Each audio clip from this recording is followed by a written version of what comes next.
last 3 years have seen the biggest and fastest ever increase in millionaire and billionaire wealth in the history of this country. That's just a cold fact. If you look at just the top 250 richest individuals in the country, they made £106 billion increase in their wealth in the first 1 year of COVID. So the entire cost of the energy package is less than £100 billion. So we could pay for that if we just taxed the top 250 people enough to make them as rich as they were before COVID happened. If you were to tax the entire wealthy class enough to make them as rich as they were before COVID started, you could give every single adult in the entire country £13,000. And this crisis would be over at the drop of a hat. This is what drives me insane about what's happening here. Politicians sit on the sofas of BBC Breakfast and they talk about it like it's so terrible what's happened, right? If you were to tax the rich enough to make them as rich as they were 3 years ago, you could give every adult in the country £13,000. So the people watching, what could you do with £13,000? This is not even every household, every adult. What drives me so crazy about this crisis is how fixable and unnecessary it is. Imagine if the government came out and taxed every single adult in the country £12,000 and gave it to the rich. People would be up in arms. But that is what has happened. And the reason I was able to predict this is because at the very beginning of COVID, you could see this happening.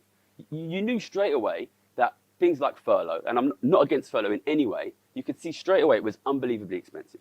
So you have to ask two questions. Where's the money coming from and where's it ending up? Nobody asked that. Nobody asked that, okay? If the money's not coming from the rich, then it's coming from the taxpayer. Okay, and where's the money ending up? Okay, if you did not end up £12,000 richer, somebody has your money. If the government is going to give out £600 billion, somebody has to do that analysis of where does that money end up, who benefits, who gets richer, and nobody did it. Nobody in the media did it, nobody in the Labour Party did it, nobody at the Bank of England did it. Nobody did it. It's criminal. And then after that enormous increase in wealth of the rich, you could tax it back and you could solve this crisis. What do? They slash taxes on rich people. I cannot believe what's happening. And you know, as somebody who has personally made millions of pounds betting that if you smash inequality through the roof, you destroy the economy and destroy living standards for ordinary people. I know I'm not the person who's going to get hurt by this, but I know what's going to happen down the line, and it's going to be. You know, I run a YouTube channel talking about this stuff, and when I saw what happened yesterday, I was thinking, is it even right for me to make a video about this? Because maybe it's better that people don't know. Because I cannot describe to you how bad this is going to be. You know, I hear you talking about this, and I wish I could tell you that was temporary and it's going to get better. But if you look at the policies, this is going to get significantly worse.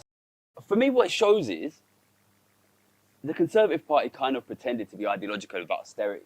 But if you actually look at their behaviours, what they appear to be ideological about is increasing inequality. Because they were anti-austerity, they were anti-deficit when a deficit meant a welfare state, when a deficit meant a well-funded education system, a well-funded NHS, well-funded local councils. Then they were anti-deficits. When deficits meant money to communities, to people, to services, they were anti-deficit. But when a deficit means tax cuts for the rich, tax cuts for bankers, then suddenly they're pro-deficit. If the government gives cash to rich people, like it has done in the last 3 years, and now it's going to do again, you know, cash is not like resources. It's not like real assets. Cash is what we use to distribute who gets resources. So the big problem here is when they cut taxes, ordinary families receive a small cut in their taxes. So maybe you're getting an extra £20, £30 a week, and you're like, happy days, I'm getting an extra £30 a week. Whereas the rich guy down the road from you is getting an extra £500 a week. You think you're richer, but ultimately, money is how we distribute resources. So if you get a tiny bit of cash, and the rich get loads of cash, you have more money, but you will get less resources, less housing, less food, less assets. So don't allow yourself to be blinded by a government which is happy to give you pennies while it's giving the rich pounds, because that will give you more money and less resources. And nothing could make that clearer than what's happened in the last 3 years. The government gave a lot of money out, right? And, you know, the average amount accumulated was £12,000, right? So an ordinary family, you know, that is not rich might have got £3,000, £4,000. £4,000 is a lot of money, so you're thinking you're winning. But the rich got 200 grand, and then house prices double, and the food price goes up 50%, and the energy price doubles, and you're suddenly thinking, I thought I was richer, but actually I'm poorer. We need to be smarter here. We need to look at who has the wealth, who has the assets, and don't allow ourselves to be blinded by gifts of pennies from a government that is actually robbing us blind.